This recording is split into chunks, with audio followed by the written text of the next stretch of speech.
1933 চনত প্ৰতিষ্ঠা হোৱা অসম ট্ৰাইবেল লীগৰ প্ৰতিষ্ঠাপক সম্পাদক আছিল ভীম বৰদেউৰী।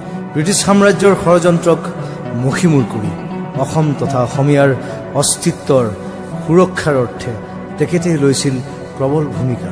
তেখেতৰ এই হস্তক্ষেপত অসম পূব পাকিস্তানত অন্তৰ্ভুক্ত হোৱাৰ পৰা বাদ পৰিছিল।